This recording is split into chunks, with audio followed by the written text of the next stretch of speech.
Welcome student, myself Tinjari Tabassum in my YouTube channel Concept Biology. Listen student, here we come together for आपण ह्या channel मध्ये एकत्र येण्याचं सगळ्यात महत्त्वाचं कारण सांगते मी तुम्हाला की तुमचं एनसीईआरटी क्लिअर व्हावं. अगदी बरोबर, आपल्याला नीट द्यायची आहे आणि नीट देत असताना आपल्यासाठी रेफरन्स पुस्तक म्हणून फक्त एनसीईआरटीचं पुस्तक आहे आणि एनसीईआरटी मधून आपला पेपर निघणार म्हणून एनसीईआरटीची लाईन टू लाईन तुम्हाला समजावी, एनसीईआरटीचे सगळे कन्सेप्ट तुमच्या लक्षात यावे म्हणून मुद्दाम आपण या ठिकाणी एकत्र झालेलो आहोत. आपलं महत्त्वाचं एम आहे एनसीईआरटीचे सगळे कन्सेप्ट क्लिअर करणं, सगळ्या व्यवस्थित पॉइंट्स मधून जाणं. आपण घेतोय रिप्रोडक्शन इन ऑर्गॅनिझम. मी तुम्हाला म्हटलं की हे बेस आहे. रिप्रोडक्शन इन प्लांट्स आणि रिप्रोडक्शन इन ॲनिमल्स मधून जाताना what is reproduction. Basically we are going to clear what is reproduction, रिप्रोडक्शनचं मिनिंग, रिप्रोडक्शनचे टाइप्स आणि रिप्रोडक्शनचा कन्सेप्ट आपण क्लिअर करतोय. आपण असेक्शुअल रिप्रोडक्शन मधून केलोय. मागच्या टॉपिक मध्ये आपण सेक्शुअल रिप्रोडक्शन विषयी बोललो. Sexual reproduction means what. In connection to sexual reproduction, we say that it's a slow, it's a complex and evolved process. Most of organisms prefer to perform sexual reproduction, and the important thing is that the steps or events of sexual reproduction are essentially similar in case of different organisms, different with respect to morphology, anatomy, and physiology. Next, we clear the events of sexual reproduction that are essentially identical in different organisms. Yes, juvenile phase, that is called as a vegetative phase in case of plants. Phase of maturation, of course, it's a phase of reproduction where organism perform a reproduction, gives rise to offsprings, and the senescence, that is nothing but the end of reproduction or death. Senescence slowly ends in the death. These are the phases or events of sexual reproduction. That is in common. That is in common. Next, we clear the various life cycles of plants and animals with respect to reproduction. Plants are seasonal, plants are annual, biennial, and perennial. Next, we clear the, in case of animals, estrous cycle and menstrual cycle. Yes, seasonal breeder and continuous breeders. One thing important we note that MCQच्या दृष्टिकोनातून एक महत्त्वाचा मुद्दा आपण लक्षात घेतला की ह्याच्या phases आहे. Juvenile phase, maturation phase and the phase of senescence that are totally under control of. काय कोणत्या दोन गोष्टी सांगणार? हो बरोबर आहे, हार्मोन्स अँड एन्व्हायरमेंट्स. MCQ साठी अत्यंत महत्त्वाचा मुद्दा. इथं प्रश्न पडणार आहे कोणत्या गोष्टी याला कंट्रोल करताय.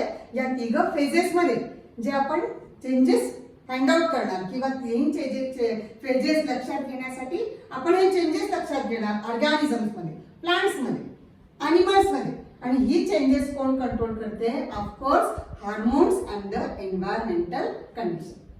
Next, we clear the as per our NCERT book events in sexual reproduction. In case of sexually reproducing organism, we say that though the structure organs for sexual reproduction is different. Of course, in case of plant it is a flower. In case of animal these are gonads. The organs for sexual reproduction are different, but the events are essentially same. How? The organism produces gametes. Gametes shows a fusion, fertilization, and then the formation of zygote and embryo. These steps we are going to clear for our convenience under the three different heading: pre-fertilization, fertilization, and post-fertilization. We already talked about the pre-fertilization events. That means events prior to fertilization. The pre-fertilization events we are going to clear under the two subparts, that is gametogenesis and gamete transfer. See here, we are talking about the reproduction in organism. Basic concept in reproduction. Of course, asexual and sexual reproduction. We are talking about the events Events in sexual reproduction.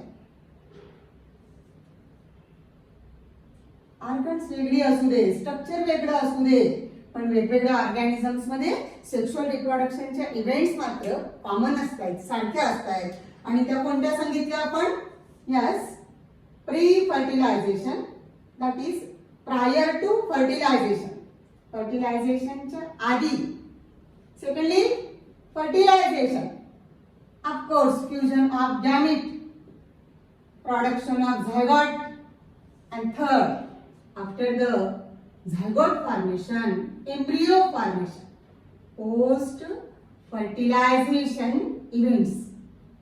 समजण्यासाठी, कन्व्हिनियन्ससाठी आपण या sexual reproduction मधल्या इव्हेंट्सला 3 भागांमध्ये clear करतोय. Pre fertilization, fertilization and post fertilization. We are talking about the pre-fertilization. All the events, all the necessary facts before fertilization. काय काय लागते? Fertilisation होण्याच्या आधी काय काय लागते? Pre fertilization events in sexual reproduction. समजण्यासाठी आपण त्यांना पुन्हा 2 सब स्टेप्स मध्ये क्लिअर करणार. That is gametogenesis. We already clear. Gametogenesis and secondly gamete transfer. See the first step, we already talked about it. आपण त्याच्याविषयी आधीच बोललोय. Gametogenesis, gamete production. It's a combination of 2 Greek words. Genesis means production. Gamete production. Gamete production is called as gametogenesis. In connection to gametogenesis, we say that the gametes are identical. 4 शब्द clear केले मी तुम्हाला. Isogamy, anisogamy, physical और physiological anisogamy and oogamy. काय सांगितले 4 शब्दांचे meaning? Sometimes the fusing gametes are identical, say isogamy. That condition is also called as homogametic condition. Sometimes the fusing gametes are dissimilar, morphological they are different. That condition is called as anisogamy. Sometimes the fusing gametes are morphologically identical but physiologically different. That condition is called as physiological anisogamy. And sometimes the fusing gametes are dissimilar morphologically as well as physiological. That is oogamy. Yes, for example, in case of human, where egg is extra large and comparatively immobile or say inactive. And the sperms are very small, but they are comparatively active and motile. That is oogamy. Different gametes are identified as heterogametic condition, and the identical gametes are identified as homogametic condition. Gametes for sexual reproduction may be identical, may be different, may be morphologically similar, may be morphologically dissimilar, may be functionally similar, may be functionally different, may be morphologically, physiologically both different or identical. See, the sexuality in organism. Next point me clear as per the NCERT मध्ये आपण जे बघितलं त्यानुसार sexuality gametes तयार करणारे कोण असतात? Plants असेल तर त्या ठिकाणी फ्लावर्स असतात. फ्लावर्स मध्ये गॅमेट तयार करणारा भाग कोणता? Of course stamen and carpel. With respect to presence of stamen and carpel, we classify the flowers as unisexual, bisexual. Unisexual are those with either stamen or carpel. They are staminate and pistillate. That is staminate male flower and pistillate female flower. And when both the reproductive bulbs are there, we classify the flower as a bisexual flower. Isn't it? The flowers. And what about the lower plants? You know, in case of Bryophyta, the plant is undifferentiated. In case of undifferentiated plant body, we use a thallus. When the thallus is going to produce both the gamete, it's a homothallic condition. Yes. In case of moss, in case of chara, algae, it is given already in your NCERT book. Chara is a homothallic because here single plant body going to produce both the type of gametes. And what is the case of Marchantia? It's a Bryophyta. Male gamete, female gamete are produced on the distinct plant bodies. That condition is a heterothallus.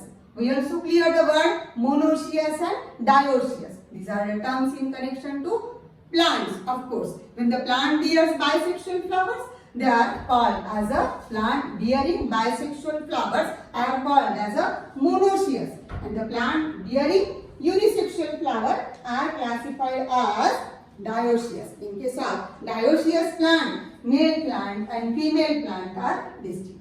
What about the animals? What about the animals? In case of animal, we say that the animals are either unisexual or hermaphrodite. In case of certain animals like a tapeworm, like a earthworm and cyclone and hydra, a single animal possesses both the gonads. That condition we classify. काय म्हटलं आपण त्या कंडिशनला hermaphrodite. Hermaphrodite, a single animal bearing both the gonads, producing both the sex cells. And when the testes and ovaries are in the different animal, distinct animal, like a frog, like a cockroach, like a human being, we classify the organism as a male and female. Yes, those that carries the testes can be classified as a male, and those that carries the ovaries are classified as a female. They are unisexual. They are unisexual. Up to this we already clear. In connection to say gametogenesis, that is production of gamete. See now, आता आपल्याला कशाविषयी बोलायचंय? Gamete transfer विषयी. गॅमेटोजेनेसिस बघितलं, सारखे असतील, वेगळे असतील, कोण तयार करणार गॅमेट माहिती आपल्याला. पण गॅमेट ट्रान्सफर सेक्शुअल रिप्रोडक्शन साठी सगळ्यात महत्त्वाचे इव्हेंट काय असणार? that the two gametes should come close to each other. Then they will fuse. And the fusion is nothing but the fertilization. Fertilization होण्यासाठी अत्यंत महत्त्वाचं किंवा सगळ्यात महत्त्वाचं काय असणार आहे? दोन प्रकारच्या गॅमेटनी जवळ येणं. See how the gamete transfer to each other. We are talking about the second event of pre-fertilization events. Fertilization होण्यासाठी महत्त्वाचं काय? पॅरेंट्सनी गॅमेट्स तयार करणं. आपण बघितलं की गॅमेट्सचं प्रोडक्शन झालं. आता बघायचं आपल्याला gamete transfer. Before gamete transfer, we are going to clear one small point, that is a cell division. Cell division for gamete production. Cell division. Cell division for gamete production.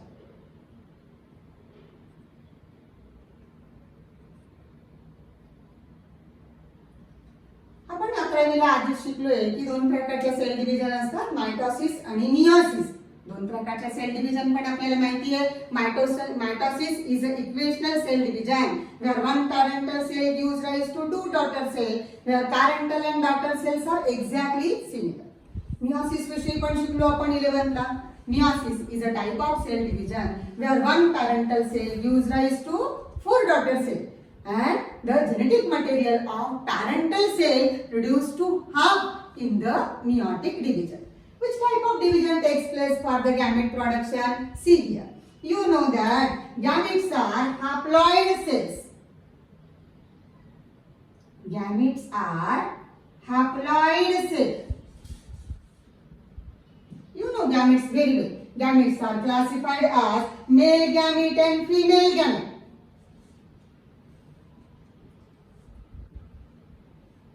Male gamete and female gamete. As per the NCERT मध्ये म्हटले आहे की in case of heterogametic condition, when the gametes are different, they are further classified as male gamete and female gamete. Gametes वेगळे असतील तर त्यांचं classification सांगितलंय NCERT मध्ये. काय म्हटलंय या कंडिशनला? There is a word C, heterogamete. Hetero means dissimilar. The two different types of gametes are male gamete and female gamete. Gametes are of two different types, but remember they are always haploid. NCERT म्हटले gametes are haploid cell produced by diploid or haploid organism. बघा या वाक्याकडे जरा व्यवस्थित लक्ष द्या. Gametes haploid असतात. पटलं आपल्याला? गॅमेट्स हॅप्लॉइड असतात. मग फ्युजन झाल्यानंतर डिप्लॉइड स्ट्रक्चर तयार होणार. बरोबर आहे ना? जेनेटिक कॉन्स्टन्सी मेंटेन करण्यासाठी आपण जर म्हटलं की आपली क्रोमोझोम, ह्यूमनची क्रोमोझोम 46 आहे, तर स्पर्म मध्ये किती असायला लागतात? 23 फक्त. आणि एग मध्ये किती असायला लागतात? 23 फक्त. मग फ्युजन नंतर ते पुन्हा एकदा 46 होणार. बरोबर आहे ना? म्हणजे गॅमेट तयार होत असताना काय होणार आहे? Of course meiosis. पण या ठिकाणी एनसीईआरटीत वाक्य केलंय की gametes are haploid cell. Of course gametes म्हटलं की कधी पण कसे असणार, haploid, but they are produced by diploid or haploid organism. काय सांगणार याचं कारण? तुम्हाला माहिती आहे की काही ऑर्गॅनिझम, एक्झाम्पल घेऊया आपण, एनसीईआरटी मध्ये दिलेली example. For example monerans, Monera, फंजाय, algae, bryophyta are all possess haploid plant body, isn't it? यांना सगळ्यांना आपण ओळखतोय, यांना सगळ्यांना आपण शिकलोय. या सगळ्यांची बॉडी कशी म्हणायची? हॅप्लॉइड, म्हणजे ज्या ठिकाणी क्रोमोझोमचा एकच सेट असेल, बरोबर. While in case of Pteridophyta, पण नेची gymnosperm, Cycas and angiosperm, various dipart, monopart plant, and most of animal, fishes, amphibian, frog, including human, are all diploid, isn't it? हे बघितले आपण, काही हॅप्लॉइड असतात तर काही डिप्लॉइड असतात. Organisms are either haploid or diploid. आता जर ऑर्गॅनिझमची बॉडी हॅप्लॉइड असेल तर गॅमेट कशी तयार होणार? Of course by the mitosis. आणि जर ऑर्गॅनिझमची बॉडी डिप्लॉइड असेल तर गॅमेट्स कशी तयार होणार? Of course meiosis. समजते ना?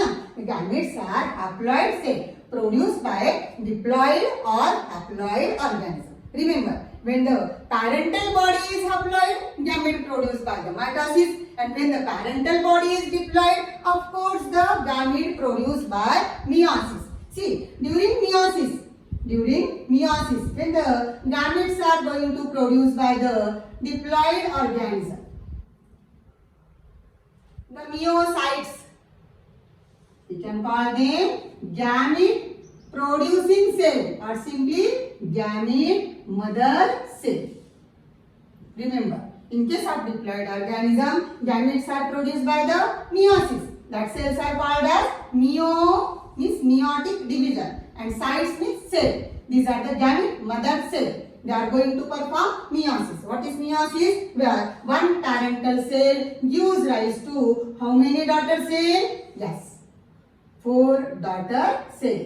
And the genetic material of parental cell reduced to half in the daughter cell. Meiosis काय असतं? Meiosis काय असतं? गॅमेट्स काय असतात? गॅमेट्स ही नेहमीच हॅप्लॉइड असणार. गॅमेट्स ही नेहमीच हॅप्लॉइड असणारे, मात्र गॅमेट तयार करणारी पॅरेंट ही डिप्लॉइड किंवा हॅप्लॉइड असणार. जर प्लांट बॉडी किंवा पॅरेंट बॉडी हॅप्लॉइड असेल तर गॅमेट्स कशी तयार होणार? मायटोसिसने. मग या ठिकाणी एक प्रश्न येतोय का तुमच्या मनात की जर गॅमेट तयार करणारी बॉडी ही हॅप्लॉइड असेल तर ह्या ऑर्गॅनिझमच्या लाईफ सायकल मध्ये कधी मियोसिस होत नसेल का? याच्यासाठी आपल्याला 11वीचं तिसरं चॅप्टर आठवावं लागेल. Yes, kingdom plant. I think it's a page number 42. त्या ठिकाणी आपल्याला 3 प्रकारच्या लाईफ सायकल दिलेल्या आहेत. आठवत आहे तुम्हाला? येस, हॅप्लॉन्टिक, डिप्लॉन्टिक अँड हॅप्लोडिप्लॉन्टिक सायकल, हे ना. त्या ठिकाणी आपण काय सांगितलं की ज्या ठिकाणी पॅरेंट बॉडी हॅप्लॉइड असतं त्या ठिकाणी झायगोट तयार होतो, डिप्लॉइड स्ट्रक्चर येते, पण झायगोटला मियोसिस होतो. बरोबर? काय म्हटलं होतं आपण त्याला? झायगॉटिक मियोसिस. म्हणजे तुम्ही हे पण लक्षात घेऊ शकता. बघा या ठिकाणी हा मुद्दा काही आपल्या एनसीईआरटी मध्ये दिलेला नाहीये, पण आपण लक्षात घेऊया हा मुद्दा की जिथं पॅरेंट बॉडी ही कशी असणार? Of course haploid. Parent body haploid असल्यानंतर गॅमेट्स कशी तयार होणार? बोला बरं. Gametes formation will be by mitosis. Gametes formation mitosis. इथे गॅमेट्स मायटोसिस करणार, पण झायगोट मात्र कसा असेल? झायगोट डिप्लॉइड असेल, आणि झायगोट डिप्लॉइड जेव्हा प्लांट बॉडी तयार करेल त्या ठिकाणी मियोसिस होते. म्हणून आपण मियोसिसला या 3 भागांमध्ये शिकलो होतो. जेव्हा मी तुम्हाला किंगडम प्लांट शिकवलं त्या ठिकाणी हे 3 शब्द सांगितलेले आठवा. झायगॉटिक मियोसिस, मियोसिस 3 ठिकाणी होतं. झायगॉटिक मियोसिस, बरोबर. गॅमेटिक मियोसिस म्हणजे गॅमेट तयार होत असताना होणारं मियोसिस, आणि अजून एक मियोसिस आपल्याला शिकायचं आहे पुढच्या चॅप्टर मध्ये, and that is a sporic meiosis. Meiosis 3 स्टेपला होणार. झायगॉटिक स्टेजला, गॅमेटिक स्टेजला आणि स्पोरिक स्टेजला. लाईफ सायकल कशी आहे, ऑर्गॅनिझमची लाईफ सायकल कशी आहे. तुम्हाला 3 प्रकारच्या लाईफ सायकल शिकवल्या. तुम्हाला हे थोडंसं व्यवस्थित आता लक्षात घ्यायचंय. पुढच्या चॅप्टर मध्ये हे सगळं आपलं व्यवस्थित क्लिअर होणार आहे. 3 प्रकारच्या लाईफ सायकल कोणत्या सांगितल्या तुम्हाला, आठवा बरं. 3 लाईफ सायकल कोणत्या म्हटल्या आपण, कोणत्या चॅप्टर मध्ये शिकलो आपण 3 प्रकारच्या life cycle. Kingdom Plantae, page number सांगितलं मी तुम्हाला, कुठं बघा, page number 42. It's a haplontic life cycle, may be haplontic, जी आपण अल्गी मध्ये बघतो. हाप्लॉन्टिक लाईफ सायकल. डिप्लॉन्टिक सांगितली, कुठं म्हटली आपण डिप्लॉन्टिक सायकल, हो, जिम्नोस्पर्म आणि अँजिओस्पर्म. ज्या ठिकाणी प्लांट बॉडी कशी असते, ऑफकोर्स डिप्लॉइड. आणि अजून एक लाईफ सायकल सांगितली आपण हाप्लोडिप्लॉन्टिक, बरोबर, ज्या ठिकाणी डॉमिनंट फेजेस वेगळे आहेत. कुठे असणार आहे हाप्लोडिप्लॉन्टिक, यस, ब्रायोफाटा अँड टेरिडोफाटा. पण फरक आहे, काय फरक आहे, in case of bryophyta plant body haploid and in case of pteridophyta plant body is diploid. हे सगळं आपण आधी बघितले बेटा. हॅप्लोडिप्लॉन्टिक, हॅप्लोडिप्लॉन्टिक. गॅमेट्स कशी असणार, गॅमेट्स कशी तयार होणार, gametes are haploid cell produced by diploid or haploid organism. When the parent body is haploid, gamete production by mitosis. And when the parent body is diploid, gamete production by the meiosis. meiosis असेल त्या ठिकाणी पॅरेंटचे chromosome असणार double set मध्ये, 2 set मध्ये, आणि organism आणि गॅमेटची chromosome असणार एका सेट मध्ये. बघा एनसीईआरटी मध्ये एक मोठा चार्ट दिलेला आहे, तो चार्ट आपण भरूया. मी तुम्हाला सांगते, तुम्ही पटापट भरा तो chart. I think it is a page number 14, 13. See, certain examples are there. एक चार्ट दिलेला आहे आणि एक्झाम्पल दिलेली आहे. Chromosome numbers in diploid and chromosome number in haploid. बरोबर, काय बघताय तुम्ही, पहिलं एक्झाम्पल दिलंय तुम्हाला. 46 क्रोमोझोम कुणाची म्हटली आहे, ऑफकोर्स ह्युमन बिंगची, आपली डिप्लॉइड नंबर. आणि त्याचा हॅप्लॉइड नंबर म्हणजे गॅमेट्स मध्ये, स्पर्म मध्ये किती असणार, 23. एग मध्ये किती असणार, 23. Second example is there housefly. हाऊसफ्लायचा डिप्लॉइड नंबर दिलेला आहे, कोणता, 12. हॅप्लॉइड नंबर गॅमेट्स मध्ये किती असणार, sperm, egg, each carries 6 chromosome. बरोबर. In case of rat, in case of rat, what is the haploid number is given, है ना. हॅप्लॉइड नंबर दिलेला आहे, काय हॅप्लॉइड नंबर, तो दिलेला आहे तुम्हाला 21. तुम्ही सांगा मला किती असणार, yes, it is a 42. Then dog, काय डॉगचा डिप्लॉइड नंबर दिलेला आहे, किती आहे तो, इट्स अ 78. काय असणार आहे haploid number, haploid number will be correct 39. In case of cat, what is given, it's a haploid number, किती दिलेला आहे, 19. What will be the diploid number, double करा, किती असणार आहे कॅटचा क्रोमोझोम नंबर, 38. नंतर फ्रूट फ्लाय, फ्रूट फ्लाय काय म्हटलंय, काय दिलंय डिप्लॉइड नंबर, इट इज 8. काय असणार आहे गॅमेट्स मध्ये किती असणार, 4. बरोबर. In case of Ophioglossum, it is a fern other stem form, one of the organism showing largest number of chromosome. सगळ्यात जास्त नंबर ऑफ क्रोमोझोम याच्याकडे असतात. काय दिलेले या ठिकाणी, त्याची गॅमेटिक क्रोमोझोम दिली आहे, किती दिली आहे, 630. किती क्रोमोझोम असणार आहे ऑर्गॅनिझम कडे, ऑफकोर्स 1260. देन ऍपल, किती दिली आहे, डिप्लॉइड नंबर दिलेला आहे 34. What will the gametic chromosome, हा किती, 70. नंतर in case of rice, what is given, gametic chromosomes are given, किती दिली आहे, 12. पॅरेंटचा क्रोमोझोम नंबर किती असणार आहे, ऑफकोर्स 24. डबल करा. मेज, काय दिलेला आहे क्रोमोझोम नंबर, 20. पॅरेंटचा गॅमेटिक किती असणार आहे, ऑफकोर्स 10. पोटॅटो, काय दिलेला आहे या ठिकाणी, क्रोमोझोम नंबर ऑफ गॅमेट्स किती दिलेली आहे, 24. डबल करा, किती असणार आहे पोटॅटोची chromosome, of course 48. Now butterfly, butterfly काय दिलेला आहे त्याचा, बटरफ्लायचा क्रोमोझोम नंबर किती दिलेला आहे, 380. What will be the gametic chromosome, half करा, 190. Correct. In case of onion, काय दिलेला आहे, ऑनियनचा गॅमेटिक क्रोमोझोम 16 दिलेली आहे. ऑर्गॅनिझमची क्रोमोझोम किती असणार आहे, 32. ही काही क्रोमोझोम नंबर दिली आहे डिप्लॉइड आणि हॅप्लॉइड. बरोबर, आपल्या लक्षात येण्यासाठी की ज्या ठिकाणी पॅरेंट डिप्लॉइड असणार त्यांची गॅमेट्स कशी असणार, हॅप्लॉइड. पॅरेंट डिप्लॉइड असल्यानंतर गॅमेट्स कशी असणार आहे हॅप्लॉइड. इथं क्रोमोझोमचे 2 सेट तर इथं क्रोमोझोमचा 1 सेट. येते लक्षात सांगा. तुम्हाला नंबर लक्षात ठेवायची. एमसीक्यू मध्ये असू शकतं. एखाद दुसरं एक्झाम्पल तुम्हाला विचारलं जाऊ शकतं. त्या ठिकाणी एमसीक्यू तुम्हाला बघायला भेटतील. गॅमेट्सची एक्झाम्पल दिलेली आहे, वेगवेगळी ऑर्गॅनिझम दिलेली आहे. कुणाचं क्रोमोझोम नंबर देताना ऑर्गॅनिझमची क्रोमोझोम नंबर दिली आहे तर कुठे गॅमेटिक क्रोमोझोम नंबर दिलेली आहे. ते का लक्षात. आपल्याला गॅमेटचं प्रोडक्शन सेल डिव्हिजन कोणती होते, कोणती सेल डिव्हिजन होणार. आता काय सांगा. समजा तुम्हाला प्रश्न पडलाय which type of division takes place at the gamete formation. काय सांगाल तुम्हाला. It may be mitosis, it may be meiosis. लक्षात ठेवा. ब्रॅकेट करून लिहा त्या ठिकाणी की गॅमेट तयार होत असताना होणारा सेल डिव्हिजन कोणते असणार. ऑफकोर्स मॅक्सिमम केसेस मध्ये कोणते डिव्हिजन अपेक्षित आहे आपल्याला. मियोसिस. पण मायटॉसिस सुद्धा गॅमेट्स तयार करते. लक्षात ठेवा. when the plant body is or parent body is haploid. आलं लक्षात. हा महत्वाचा आहे. हा कन्सेप्च्युअल प्रश्न झाला. आपल्याला समजल्यानंतर आपण याच्यावरती अशा प्रकारचा प्रश्न अपेक्षित करू शकतो. ठीक आहे. हे झालं गॅमेटोजेनेसिस. गॅमेटोजेनेसिस गॅमेट्स कशी तयार होतात, गॅमेट्स कशी तयार होतात. आता आपल्याला नेक्स्ट पॉइंट कडे जायचंय आणि हा नेक्स्ट पॉइंट कोणता आहे आपला. प्री फर्टिलायझेशन इव्हेंट्स मधला दुसरा महत्वाचा मुद्दा कोणता आहे आपला. Gamete transfer. गॅमेट कशी ट्रान्सफर होणार, गॅमेट कशी ट्रान्सफर होणार आपण बघितलं की फ्युजिंग गॅमेट्स ही सारखी असतात, वेगळी असतात. पण महत्वाचं काय. फर्टिलायझेशन साठी महत्वाची घटना कोणती. That they should come close to each other. त्यांनी एकमेकांच्या जवळ यायला पाहिजे. They can fuse. तरच ते फ्यूज होणार आणि तरच त्या ठिकाणी फर्टिलायझेशन होणार. आपल्याला शिकायचंय, लक्षात घ्यायचंय गॅमेटचं ट्रान्सफर कशी येत आहे, गॅमेट एकमेकांच्या जवळ कशी येत आहे. How is the gametic transfer. Pre fertilization events मधल्या पहिल्या स्टेपला आपण वेल क्लिअर केलं. गॅमेटोजेनेसिस मधून गेलो आपण. गॅमेट्स कशी असतात, गॅमेट्स कशी तयार होतात.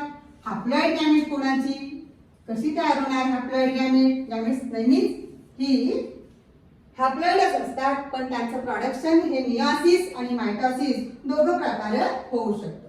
C the gamete transfer. How these gametes comes close to each other.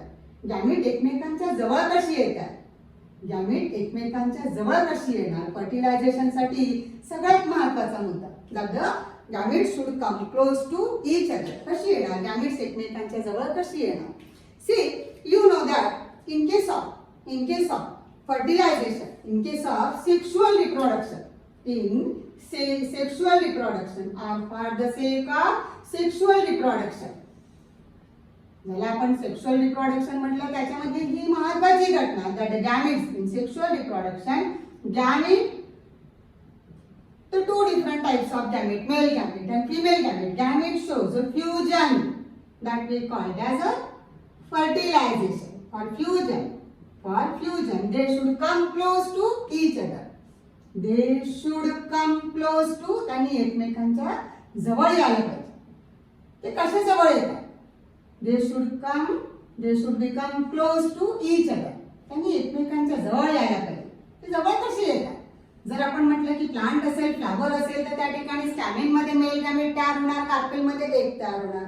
Animal असेल तर टेस्टिस मध्ये मेल गॅमेट तयार होणार आणि ओव्हरीज मध्ये एक तयार होणार.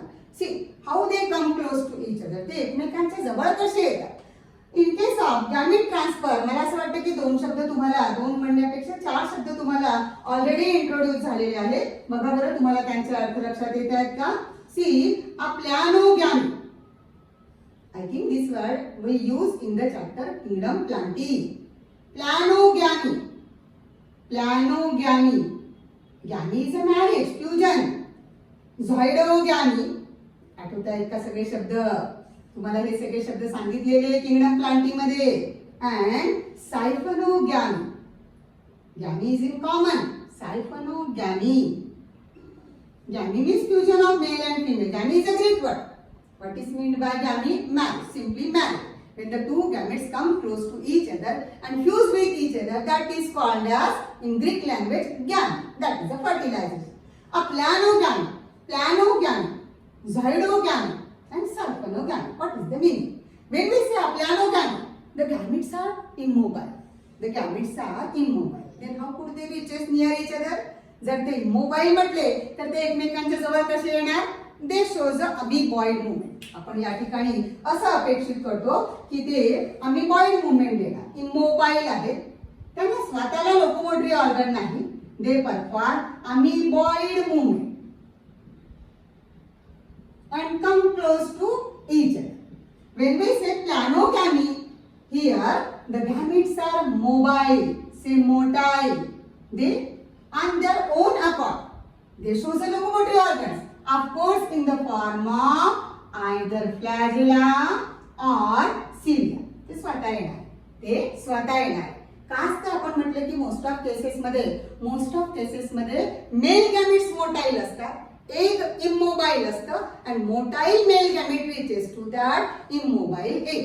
मोस्ट ऑफ केसेस मध्ये, एक्सेप्शन आहे त्याला, एनसीईआरटी मध्ये दिलेले. In most of cases male gametes are motile but egg is immobile except algae and fungus. Yes, in case of alga and fungi, most of fungus shows motile male gamete and motile female gamete. See here.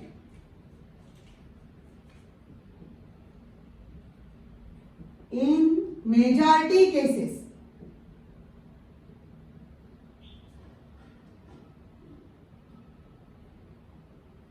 male gametes are motile, showing moving capability, and egg is immobile. Except MCQ साठी लक्षात ठेवा. Accept कोणाचं exception दिले आपण शिकलोय, accept algae and fungi. आठवा बरं कसं झालं फर्टिलायझेशन अल्गी मध्ये. Both the gametes are motile. जर रेड अल्गीचं एक्झाम्पल सोडलं तर green algae, brown algae, male gamete, female gamete both are motile. They shows a flagella. They swims and comes near each other. हा, हे एक महत्त्वाचं या ठिकाणी नोट डाऊन करा की जर गॅमेट्स मोटाईल असेल तर they requires media and it is in the form of water for the swimming. जर गॅमेट्स मोटाईल आहेत तर त्यांना पोहण्यासाठी नक्कीच मीडिया लागेल आणि तो कोणत्या स्वरूपात असेल, तो असणार वॉटरच्या स्वरूपात. आपण आठवूया, आपण बघितले, आपण अल्गी मधलं फर्टिलायझेशन बघितलंय. आपल्याला Bryophyta, Pteridophyta, gymnosperm, angiosperm, kingdom plant शिकताना आपण सगळ्या ठिकाणची गॅमेट्स बघितली आहे, फर्टिलायझेशन बघितलंय. आपल्याला फक्त रिव्हिजन करायची. इन केस ऑफ अल्गी काय सांगितलं अल्गी मध्ये. In case of algae both male female gametes are motile. Red अल्गीचं एक्झाम्पल सोडलं तर बोथ गॅमेट्स आर मोटाईल. ते स्वतः पोहत एकमेकांच्या जवळ येणार. What about the Bryophyta. Bryophyta मध्ये काय शिकलात, या ठिकाणी फक्त मेल गॅमेट मोटाईल असतं, एक मात्र इमोबाईल असतं. आठवतंय का तुम्हाला. There is a jacketed sex organ. What is that. It's a archegonia. काय नाव दिलं होतं त्याचं, आणि त्याच्यामध्ये असतं एक, काय म्हटलं त्याला म्हटलं इमोबाईल. ते कसं असणार आहे, ते नॉन मोटाईल आहे, इमोटाईल आहे. ते आर्किगोनिया मध्ये असणार, ज्याला आपण जॅकेटेड सेक्स सेल म्हटलं. मेल गॅमेट मात्र कसे असणार आहे. Male gametes are with the flagella and cilia. ते पोहत येणार. मेल गॅमेट पोहत येणार आहे या ठिकाणी. आणि इथं आपण काय शब्द वापरणार आहे, the fertilization is planogamy. The fertilization when the gametes are motile like a zoa, animal सारखे. झुआ मीन्स एनिमल सारखे मोटाईल असणार. That type of fertilization is called as zooidogamy. In case of Pteridophyta मध्ये पण तीच गोष्ट सांगितली. टेरोफाटा मध्ये सुद्धा एक कसं असणार, नॉन मोटाईल. मेल गॅमेट कसं असेल, मोटाईल.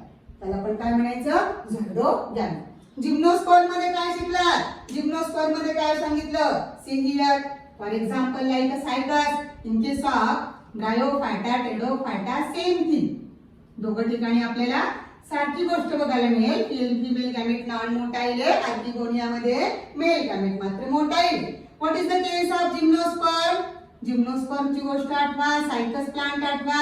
काय म्हटलं या ठिकाणी, here there is a pollen tube. आठवतं का, तिथे म्हटलं की पोलन ट्यूब असते आणि पोलन ट्यूब मध्ये मेल गॅमेट असतात. कसे असतात मेल गॅमेट, ती घोड्यासारखी असतात. मी जरा बाहेर काढू का त्यांना मोठं करून तुम्हाला लक्षात यावं म्हणून? ती घोड्यासारखी असतात and of course they shows a cilia as a locomotory organ but doesn't allow to swim. लक्षात घ्या. या ठिकाणी काय म्हटलं आपण की ती मोटाईल आहे पण त्यांना पोहू दिलं जात नाही. त्यांना एक पर्यंत कोण घेऊन जाते?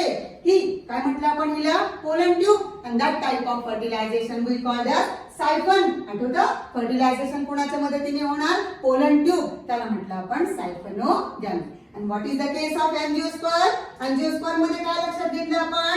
in case of angiosperm the male gametes are totally immotile. है ना? या ठिकाणी काय म्हटलं की एक तर इमोटाईल आहे पण मेल गॅमेट सुद्धा कशी झाली? पोलन ट्यूब घेऊन जाते पण कुणाला? इमोटाईल, इमोबाईल. ते कसे असणार आहे? टोटली मूवमेंट न करणारे. लक्षात घ्या की अँजिओस्पर्म मध्ये बोथ द गॅमेट्स दोघं गॅमेट्स कशी असणार? मेल गॅमेट फिमेल गॅमेट दोघं गॅमेट कशी असणार? इमोबाईल, नॉन मोटाईल.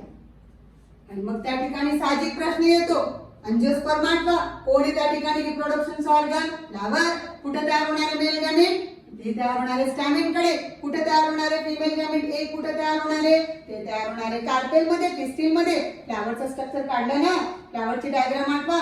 मग कसं जाणार? अँथर कडनं स्टॅमेन कडनं कार्पेल कडे पोलन ग्रेन किंवा मेल गॅमेट जे इमोबाईल आहे कशी भेटणार त्या ठिकाणी दोन गॅमेट्स एकमेकांना? तर या ठिकाणी आपण एक महत्त्वाचा मुद्दा लक्षात घेतला बेटा. कोणता? पॉलिनेशन. पॉलिनेशनची गरज कुठे भासली? पॉलिनेशनची गरज कुठे भासली? ज्या ठिकाणी पोलन ट्यूब तयार झाली. पॉलिनेशन कुठून बघितलं आपण? Of course from the gymnosperm. काय शिकवलं तुम्हाला किंगडम प्लांटी मध्ये? There is anemophily. What is अॅनिमोफिली?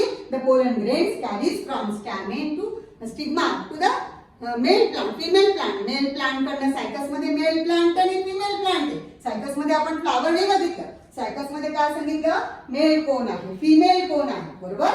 Cycas मध्ये काय असणार? मायक्रोस्पोरोफिल, मेगास्पोरोफिल, ओव्ह्यूल असतं तिथं. तिथं कार्पेल नाहीये. काय सांगितलं आपण त्या ठिकाणी? तिथे असणारे ओव्ह्यूल. स्टिग्मा, स्टाईल नाहीये, ओव्हरी नाहीये, डायरेक्ट ओव्ह्यूल असणारे. ओव्ह्यूल वरती येणार. पोलन ग्रेन डायरेक्टली ओव्ह्यूल वरती येणार आहे. म्हणून आपण त्या ठिकाणी पॉलिनेशनला डायरेक्ट शब्द वापरला होता. बरोबर? In case of angiosperm there is a indirect pollination. Kingdom Plantae मध्ये शिकलो आपण. तर काय सांगायचं की या ठिकाणी पॉलिनेशन कुणाला म्हणायचं? जिथे पोलन ट्यूब असते त्या ठिकाणी पोलन ग्रेन कशी जाणार आहे? पोलन ग्रेन जाणार आहे with the help of pollination. Pollinating agencies are there. In case of gymnosperm only wind work as a pollinating agencies. आणि एंजिओस्पर्म मध्ये काय शिकलो आपण? Anemophily, pollination with the help of air. Hydrophily, pollination with the help of water. Entomophily, pollination with the help of insect. Ornithophily, pollination with the help of birds. Chiropterophily, pollination with the help of bat. Malacophily, pollination with the help of snails. Serpentophily, pollination with the help of snakes. त्या ठिकाणी bird आहे, insect आहे, bat आहे, Snell's आहे, water आहे, wind आहे. There are so many pollinating agencies. ते लागणार आहे. कारण अँजिओस्पर्म मध्ये काय सांगितलं आपण की दोघं गॅमेट्स कशी असणार आहे त्या ठिकाणी? इमोटाईल. मग तिथे एजन्सी लागेल. ती एजन्सी कोणती म्हणायची? Pollination. Gamete transfer. Gamete transfer sexual reproduction मध्ये महत्त्वाचं काय आहे? Fusion of gamete. आता गॅमेट जर वेगवेगळ्या ठिकाणी तयार झाले तर ते कसे येणार एकमेकांच्या जवळ? ते जवळ येण्याची क्रिया काय सांगितलं? दे may B इमोबाईल. They may be mobile. Zygogamy, where male gametes are motile, but female gamete is immotile. And Siphonogomy, त्या ठिकाणी दोन एक्झाम्पल लक्षात ठेवायची. जिम्नोस्पर्म ज्या ठिकाणी मेल गॅमेट्स मोटाईल आहे, but they doesn't allow to swim. त्यांना घेऊन जाणारे पोलन ट्यूब. आणि टोटली इमोटाईल गॅमेट्स कुठे बघितली आपण? अँजिओस्पर्म मध्ये. पॉलिनेशन काय? गॅमेट्स कशी येणार? गॅमेट्स एकमेकांच्या जवळ कशी येणार? गॅमेट्स कशी येणार? लक्षात येते? हे झालं pre fertilization events. Now we talk about the fertilization. कसं होणार आहे? फर्टिलायझेशन कसं होणार आहे आपल्याला ते बघायचंय. फर्टिलायझेशन महत्त्वाचा मुद्दा आहे. सेक्शुअल रिप्रोडक्शन मध्ये गॅमेट फ्यूज होणार, फर्टिलायझेशन होणार आणि मग झायगोट तयार होणार. त्याच्या आधी महत्त्वाचं काय झालं? गॅमेटचं प्रोडक्शन. गॅमेट कशी तयार झाली?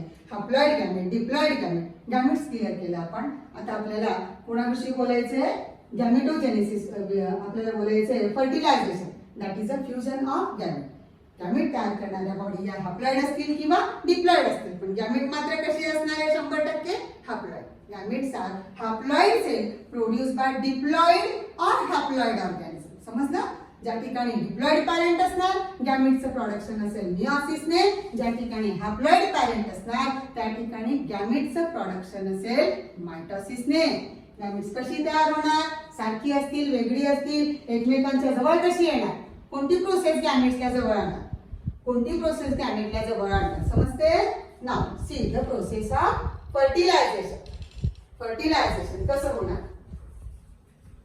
इथे लक्षात तुमच्या या ठिकाणी आपल्याला मोस्ट ऑफ क्वेश्चन जे एमसीक्यू ला बघायला मिळाले मागच्या एक्झाम मध्ये ते सगळे इथून इव्हेंट्स इन फर्टिलायझेशन मध्ये सेक्शुअल रिप्रोडक्शन मध्ये आपण ज्या या 3 स्टेप्स बघतोय या ठिकाणचे प्रश्न सगळ्यात महत्त्वाचे सांगितले आणि इथेच आपण जास्त करून प्रश्न अपेक्षित करतोय बघत आलो आहोत. बघा पुढचा मुद्दा काय म्हटलाय? फर्टिलायझेशन. फर्टिलायझेशन सेक्शुअल रिप्रोडक्शन मध्ये दुसरी आणि सगळ्यात महत्त्वाची event fertilization. Fertilization. It is most important step in the sexual reproduction. Fusion of gametes. Fusion of gametes. You know the gametes are identical or different. Heterogamete or homogamete. Male gamete and female gamete. सारखी असतील, वेगळी असतील, morphologically सारखे असतील, functionally सारखे असतील, morphologically वेगळी असतील, फंक्शनली वेगळी असतील. ही जी गॅमेट्स आहे ती एकमेकांच्या जवळ येत आहे. 2 प्रकारचे गॅमेट एकमेकांच्या जवळ येत आहे. 2 प्रकारच्या गॅमेटचं फ्युजन होतंय. See suppose this is one gamete, this is another gamete. Suppose there is a isogamete. दोघं गॅमेट सारखे. सपोज काय होणार आहे? The gametes come close to each other. 2 gametes एकमेकांच्या जवळ येत आहेत, एकमेकांना फ्यूज होत आहे आणि फायनली दोघं गॅमेटचं जेनेटिक मटेरियल मिक्सअप होते. The condition called as a zygote. Unicellular single structure. Fertilization नंतर गॅमेट फ्यूज झाल्यानंतर जे स्ट्रक्चर तयार होते काय म्हणतात त्याला? झायगोट. झायगोटचं फॉर्मेशन होते त्याला म्हणतो आपण fertilization. This is one of the important event in the sexual reproduction and that is nothing but the fusion of gamete. Male gamete and female gamete 2 प्रकारच्या गॅमेटचं फ्युजन होते त्याला आपण फर्टिलायझेशन म्हणतोय. त्याला फर्टिलायझेशन म्हणतोय. ही सगळ्यात महत्त्वाची स्टेप म्हटली आपण सेक्शुअल रिप्रोडक्शन मध्ये. See, in NCERT, there is a word Singyani. That is synonym to fertilization. फर्टिलायझेशनला तो समानार्थी शब्दच म्हटलेला आहे. आपण त्याला समानार्थी सिनॉनिम म्हणून वापरू शकतो. 2 गॅमेटचं फ्युजन होते, फर्टिलायझेशन होते. याला सिंग्यानी म्हणतात. याला सिंग्यानी म्हणतात. That result into the zygote and zygote slowly gives rise to young. आता फर्टिलायझेशन मध्ये कधीतरी असं होतंय बेटा की the gametes are unable to fuse. कधीतरी होतं असं. एनसीईआरटी मध्ये एक्झाम्पल दिली आहे. In case of rotifers, it is a type of fresh water animal showing wheel like mouth. Rotifers feeding apparatus. Rotifer. honeybee, you know very well. A lizard, some lizard, not all. And a turkey, it is a type of bird. थोड़ा पाणी लांडोरी सारखा दिसतो. In case of rotifer, honeybee, some lizard and turkeys, the gametes are unable to fuse. काय मुद्दा आहे? The gametes are unable to fuse. काय वाटतं तुम्हाला काय होणार? जर गॅमेट फ्यूज झाले नाही तर कसं रिप्रोडक्शन? वाया गेलं सगळं. असं नाही मग. काही ॲनिमल्स त्या सिच्युएशन मध्ये सुद्धा स्ट्रगल करतात. जसं आपण स्ट्रगल करतोय तसं ॲनिमल सुद्धा स्ट्रगल करतायत. And in such condition, in case of certain animal, this are the example as per NCERT. अजूनही काही एक्झाम्पल आहे पण आपल्या पुस्तकात त्यांची नावं घेतली आहे. काही एक्झाम्पल मध्ये असं दिसते की gametes are unable to fuse.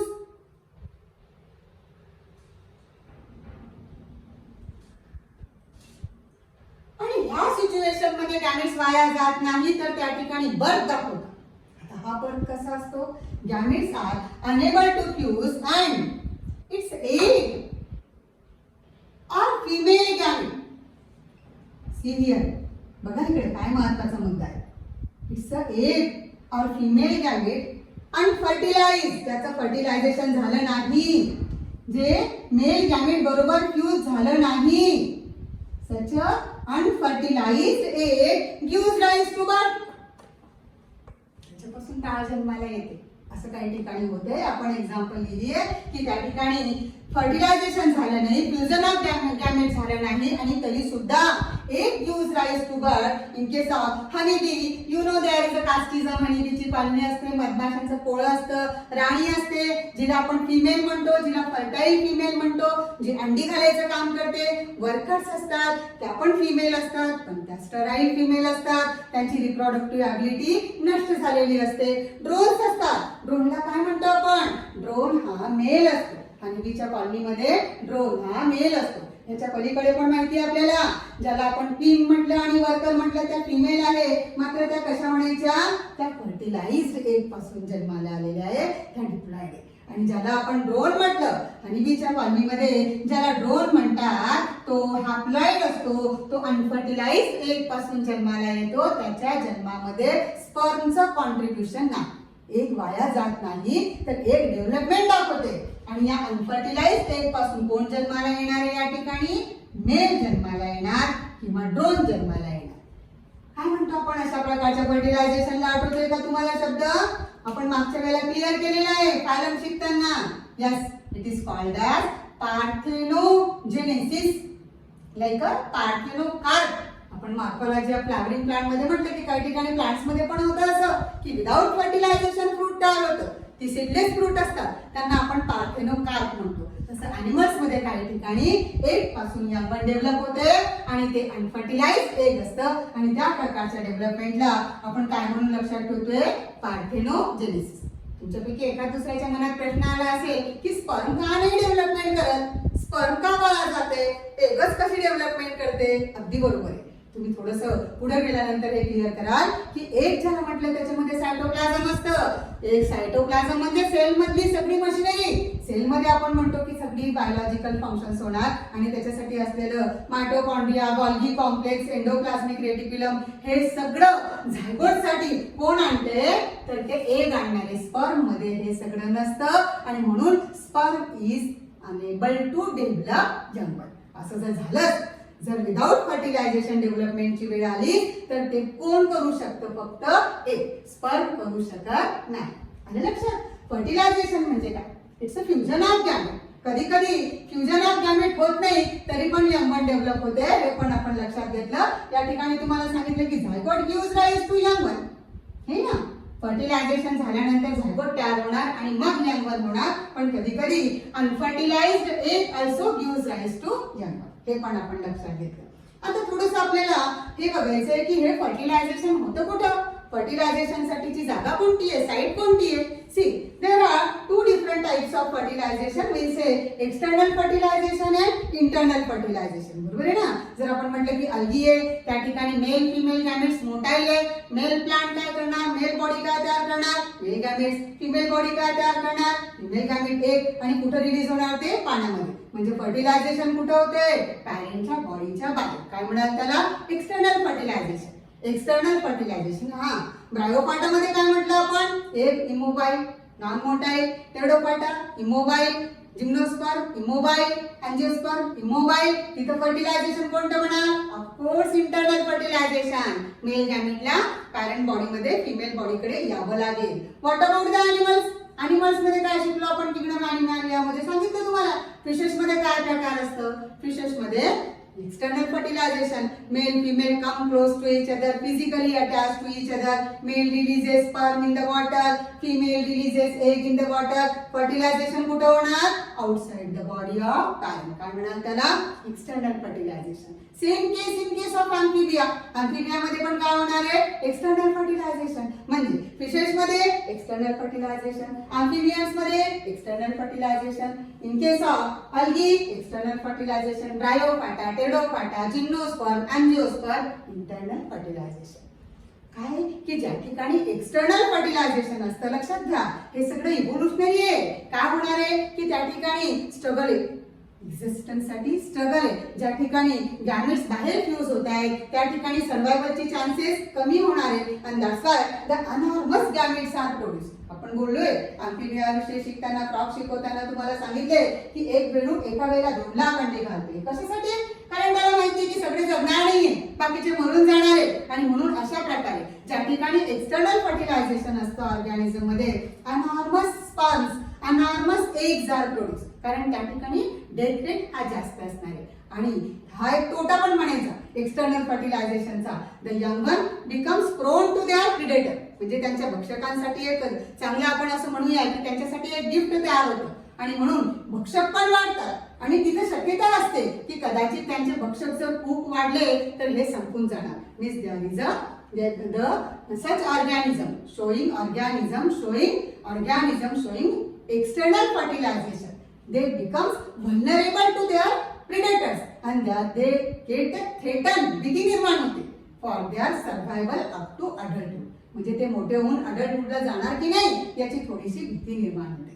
In spite of external fertilization, organism showing internal fertilization, ज्यांच्याकडे इंटरनल फर्टिलायझेशन आहे त्या ठिकाणी मात्र थोडंसं प्रोटेक्शन वाढते. त्या ठिकाणी चान्सेस ऑफ सर्वायवल वाढणार. कुठं बघतो आपण इंटरनल फर्टिलायझेशन? प्लांटची एक्झाम्पल सांगितली. रेप्टाइल मध्ये इंटरनल फर्टिलायझेशन, बर्ड्स, मॅमल्स, काय बघायला मिळेल आपल्याला? Internal fertilization. फर्टिलायझेशन हे एक्सटर्नल असू शकतं. म्हणजे सिंगॅमी कुठं होणार? सिंगॅमी कुठं होणार? गॅमेट्स फ्यूज होणार आहे. कुठं फ्यूज होणार आहे? Either outside the parent, either inside the parent. काय म्हटलं आपण? एक्सटर्नल असेल किंवा इंटरनल असेल. फर्टिलायझेशनचे 2 प्रकार, कुठे इंटरनल कुठे एक्सटर्नल. एक्झाम्पल लक्षात ठेवा ही सगळी, कारण या एक्झाम्पल वरती प्रश्न येणार आहे. काय की बऱ्याच वेळेला जे प्रश्न बघितले गेले नीट मध्ये ते 2 चॅप्टरला जोडून प्रश्न असतात. हे या चॅप्टर मधले बहुतेक कन्सेप्ट तुम्हाला किंगडम प्लांटी मध्ये घेऊन जात आहे आणि म्हणून तुम्हाला दोघं चॅप्टरला लिंक करायचे. दोघं चॅप्टर मध्ये आपल्याला लिंक करायचे, लक्षात ठेवा. म्हणून मी आता तुम्हाला जी एक्झाम्पल सांगितली ती सगळी एक्झाम्पल तुम्ही नोट डाऊन करा, कारण त्या एक्झाम्पल वर ना most of questions are from the example. आपल्याला इथे या टॉपिक मध्ये खूप जास्त प्रश्न अपेक्षित करायचे नाहीये, थोडे मोजकेच. आणि म्हणून आपल्याला बाकीचं जे चॅप्टर आहे ते फक्त लर्निंग आणि अंडरस्टँडिंग साठी ठेवायचे. एमसीक्यू साठी आपल्याला कुठं कॉन्सन्ट्रेशन करायचंय? सगळं फक्त आणि फक्त एक्झाम्पल्स वरती. पण एक्झाम्पल मात्र तुम्हाला मागच्या चॅप्टर मध्ये डोकावून बघायची आहे, कारण इथे सगळी एक्झाम्पल आपल्याला भेटणार नाही. तर this is about the fertilization. And what happened after the fertilization? आपल्याला माहिती आहे की फर्टिलायझेशन झालं म्हणजे पटकन चटकन आता पुढची तयारी होणार आहे. पुढची तयारी formation of course embryo, that we called as a post fertilization events or embryogenesis. हा, जिथे एक्सटर्नल फर्टिलायझेशन असेल त्या ठिकाणी एम्ब्रियोची डेव्हलपमेंट पण कुठे होणार? 100% outside the body of parent in the external environment. आणि ज्या ठिकाणी फर्टिलायझेशन इंटरनल असेल त्या ठिकाणी कुठे होणार आहे एम्ब्रियोची डेव्हलपमेंट? Of course internally. मग काय सांगाल, काय वाटते तुम्हाला? थोडं लक्षात घ्या की जिथं इंटरनल फर्टिलायझेशन असेल त्या ठिकाणी एम्ब्रियोची डेव्हलपमेंट इंटरनल असेल आणि ते कंपॅरेटिव्हली थोडंसं प्रोटेक्टिव्ह असणार. आणि ज्या ठिकाणी एक्सटर्नल फर्टिलायझेशन असेल that gives rise to external development, external embryo formation. अर्थात ते डेव्हलपमेंट कंपॅरेटिव्हली हे कमी प्रोटेक्शनचं असणार. कुठून जातोय आता? Post fertilization changes. लक्षात घ्या काय काय बघतोय आपण बघतोय events in sexual reproduction. What happen prior to fertilization? The gametes are part and they come close to each other. कशी तयार झाली गॅमेट्स सांगा मला? They may be similar, they may be different. दोघं गॅमेट्स जर मॉर्फोलॉजिकली फंक्शनली सारखी असतील काय शब्द वापरला आपण? Yes, isogamy. जर दोघं सारखी दिसायला आहे पण फंक्शनली वेगळी आहे आणि आयसोगॅमी. जर दोघं मॉर्फोलॉजिकली आणि फंक्शनली वेगळी आहे काय म्हणाल त्याला म्हणायचं ओगॅमी. And what is about the physical and isogamy? The gametes are morphologically identical but functionally different. दोन शब्द आठवा, homogamy and heterogamy. When the fusing gametes are identical, when the fusing gametes are different. कोण तयार करणार gametes? Of course, in case of plant, it's a flower, bisexual flower, unisexual flower. Unisexual flower मध्ये 2 प्रकार सांगा, male flower, female flower. Male flower काय carry करणार सांगा मला. Yes, it's a stamen. Female flower काय कॅरी करणार, कार्पेल किंवा पेस्टिल. बरोबर. And what about the plant body not differentiated into flower? ज्या ठिकाणी रूट स्टेम लीफ फ्लॉवर असं नाहीये त्या ठिकाणी काय सांगणार, त्या ठिकाणी होमोथॅलस अँड हेट्रोथॅलस. काय सांगणार मार्चेंशियाला. Yes, it's a heterothallus. Give me one example of homothallus from the books. NCERT मधलं. Yes, it is a chara. Chara is a homothallus. And what about the animal? काय सांगणार. Yes, hermaphrodite and unisexual. Human कसं म्हणणार, युनिसेक्शुअल. Frog, cockroach काय म्हणणार, युनिसेक्शुअल. Tapeworm काय सांगाल, leech काय सांगाल, अर्थवर्म आहे, सायकॉन आहे. पुस्तकात एक्झाम्पल घेतोय आपण मुद्दाम, आपल्याला बरीच एक्झाम्पल माहिती आहे पण इथून आपल्याला प्रश्न शोधायचा आहे आणि म्हणून आपण मुद्दाम त्याच एक्झाम्पलचा उल्लेख करतोय. ही सगळी काय म्हणायची, hermaphrodite. गॅमेट कशी येतात, काय सांगितले शब्द आठवतात ना. Aplanogamy, then planogamy, zoidogamy and siphonogamy. कुणाला म्हणायचं siphonogamy. It's a pollen tube that brings a male gamete female gamete near to each other. त्याला म्हणायचे सायफन. सायफन म्हणजे काय, कोणासाठी शब्द आहे. Siphon is nothing but a Greek word that means pollen tube. Pollen tube facilitate the fusion. Male female गॅमेटचं fertilization fusion कोण घडवून आणणार आहे, सायफन म्हणजे पोलन ट्यूब. त्याला म्हणायचं सायफोनोगॅमी. झायडोगॅमी म्हणजे काय, गॅमेट्स मोठा आहे स्वतः जात आहे, मेल गॅमेट स्वतः जात आहे, काय म्हणाल त्या ठिकाणी झायडोगॅमी. झायडोगॅमी, अप्लॅनोगॅमी. समजतं. गॅमेट ट्रान्सफर आलं लक्षात. पॉलिनेशन, जर मेल फिमेल गॅमेट नॉन मोठा येईल तर काहीतरी मध्यस्थी पाहिजे. कोण करणारे मध्यस्थी, pollination. Which are the pollinating agencies. Angiosperm मध्ये काय सांगितलं, विंड आहे, एअर आहे, वॉटर आहे, इन्सेक्ट, बर्ड, बॅट, स्नेल्स. बरोबर हे ना. काय सांगायचं यांना, these are different types of pollinating agencies. What is syngamy. कुणाला म्हटलं syngamy. It's a synonym for fertilization. What is parthenogenesis. It's a birth without fertilization. हे ना. फर्टिलायझेशनच्या शिवाय पण बर्थ होऊ शकतो. एक्झाम्पल काय, 4 एक्झाम्पल लक्षात ठेवा. कोणती एक्झाम्पल सांगितली मला तुम्ही सांगाल, कोणती एक्झाम्पल सांगितली आहे, पार्थेनोजेनेसिसची. कुठं बघितलं पार्थेनोजेनेसिस तुम्ही, काय एक्झाम्पल सांगितली, एनसीईआरटी कडे लक्ष द्या. नंतर अजून काय सांगितलं आपण पुढं, फर्टिलायझेशन नंतर काय सांगितलं पुढं, काय होणार आहे या ठिकाणी, पार्थेनोजेनेसिस नंतर काय सांगितलं तुम्हाला, पोस्ट फर्टिलायझेशन. एकदाचा झायगोट तयार झाला की काय तयार करणार आहे, तो एम्ब्रिओ तयार करणार आहे. कसं होतंय एम्ब्रिओचं फॉर्मेशन, कसं होतंय एम्ब्रिओजेनेसिस, कसं होणार आहे embryogenesis. Now we are going to the last point of events in sexual reproduction. म्हटलं तरी पण चालेल, चॅप्टरचा शेवटचा मुद्दा म्हटला तरी सुद्धा चालेल. आपण एकदा थोडीशी अजून चॅप्टरला रिव्हिजन देऊया आणि त्याच्यानंतर पुढच्या चॅप्टरकडे जाऊया, जे आपण पूर्ण प्लांट्स मध्ये जाणार आहोत आणि प्लांट्सचं सेक्शुअल रिप्रोडक्शन, अँजिओस्पर्मिक प्लांट्सचं सेक्शुअल रिप्रोडक्शन आपण क्लिअर करणार आहोत. See here, post fertilization changes, that is how the zygote develops into embryo. कसं होणार आहे डेव्हलपमेंट, कशी होणार आहे, एम्ब्रियो कसा तयार होणार. पोस्ट फर्टिलायझेशन इव्हेंट्स, गॅमेट्स तयार झाले, गॅमेटचं फ्युजन झालं, झायगोटचं फॉर्मेशन झालं. See now how the zygote develops into embryo. See, formation of zygote is the most important step in continuation of species. आपण जे रिप्रोडक्शन विषयी म्हटलं की reproduction keeps life in a continuation. Reproduction continue the organism generation after generation. कोण करतंय actually ऑर्गॅनिझमला continuation मध्ये ठेवण्याचं सगळ्यात महत्त्वाचं युनिट कोणते, zygote keeps life in a continuation. Zygote keeps organism in continuation, generation after generation.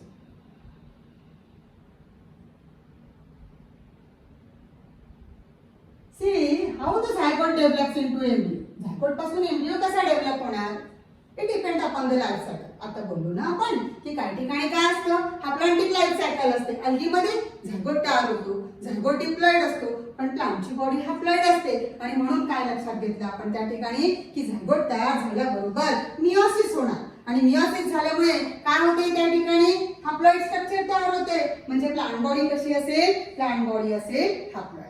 झायगोटची development he life cycle नुसार असेल. झायगोटची development embryo मध्ये ही लाईफ सायकल नुसार असेल, ही एन्व्हायरमेंट नुसार असेल. बरोबर आहे ना. आपण म्हटलं की फर्टिलायझेशन एक्सटर्नल होतं, फर्टिलायझेशन इंटरनल होतं. जर एक्सटर्नल फर्टिलायझेशन असेल तर झायगोटची होणारी एम्ब्रियो मधली डेव्हलपमेंट कुठे असेल, outside the body of parent in the media in the water.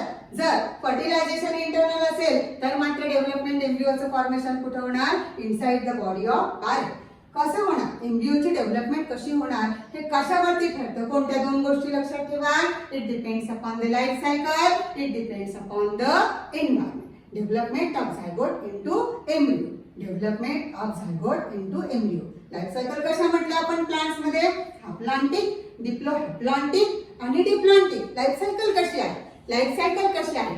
Animals मध्ये आपण जर विचार केला तर एनिमल्स मध्ये आपल्याला माहिती आहे की सर्टन एनिमल्स आर ओव्हिपॅरस, अंडी घालणारी. ओव्हिपॅरस मध्ये काय होणार आहे, parents lay eggs in the ideal environment and the egg develops into young. हे ना, डेव्हलपमेंट कशी आहे त्या ठिकाणी एक्सटर्नल ओव्हिपॅरस मध्ये. विव्हिपॅरस असेल तर काय सांगाल, development is inside the body of parent. Development कशी असणार, एनिमल्स मध्ये काय सांगायचं, एनिमल्स आर आयदर ओव्हिपॅरस ऑर विव्हिपॅरस. विव्हिपॅरस मध्ये आपण प्लासेंटल मॅमल्स बघतोय, ज्या ठिकाणी बेबी फुल्ली बॉर्न, हे ना, जन्माच्या वेळेला बाळ पूर्ण डेव्हलप झालेलं असतं. It develop fully in the uterus म्हणा, वूम म्हणा ऑफ मदर. डेव्हलपमेंट कशी असणार, काय होते, जनरली काय होणार आहे, झायगोट तयार झाल्यानंतर ऑफकोर्स सगळ्या ऑर्गॅनिझम मध्ये ज्याला आपण झायगोट म्हटलं, हा झायगोट कसा असेल, हा युनिसेल्युलर असेल. Zygote is always unicellular and haploid diploid. It is diploid. It may be turns into haploid body. जर समजा अलगी सारखी गोष्ट असेल ज्या ठिकाणी पॅरेंटची बॉडी ही हॅप्लॉइड असेल त्या ठिकाणी झायगॉट मध्ये काय होणार, मियोसिस. झायगॉट मध्ये काय होणार, झायगॉटिक मियोसिस. झायगॉटिक मियोसिस कुठे अपेक्षित कराल, काय एक्झाम्पल सांगाल झायगॉटिक मियोसिसचं, सांगा पटकन. यस, इन केस ऑफ अलगी त्या ठिकाणी झायगॉट मध्ये मियोसिस होते. मियोसिस झाल्यामुळे हॅप्लॉइड स्ट्रक्चर तयार होते and the haploid structure perform mitosis and gives rise to plant body. In general काय होणार आहे, इतर एनिमल्स मध्ये आपण काय बघतोय, ब्रायोफायटा पासून टेरोडोफायटा, जिम्नोस्पर्म, अँजिओस्पर्म आणि मोस्ट ऑफ सगळ्याच एनिमल्स मध्ये झायगोट तयार झाल्यानंतर zygote perform repeated mitosis. You know what is mitosis? Where parental cell and daughter cells are exactly similar. इथं काय असणार आहे, इथं आपण म्हणणार की झायगोट डिप्लॉइड असेल, पण या ठिकाणी हे स्ट्रक्चर कसं असणार, हॅप्लॉइड. जिथं झायगोट एम्ब्रियो तयार करतोय मोस्ट ऑफ केसेस मध्ये त्या ठिकाणी मायटोसिस नंतर काय तयार होणार आहे, number of cell. Of course all the cells are, सांगा बरं, हॅप्लॉइड की diploid, 100% they are diploid. They gives rise to tissue. काय सांगतो आपण, सेलचा बंच तयार झाला की त्या ठिकाणी सेलचं स्ट्रक्चर बदलतं, शेप बदलतो, फंक्शन बदलतो. That differentiated cells are called as tissue and the tissue gives rise to, yes, organs. Organ gives rise to system and various system all together makes a organism. Animal असेल तर आपण काय सांगतो त्या ठिकाणी, या सेल्स तयार झाल्यानंतर टिश्यू तयार होताना काय तयार होतं, पहिल्यांदा 3 जर्मिनल लेअर. सांगताय का मला जर्मिनल लेअरची नावं,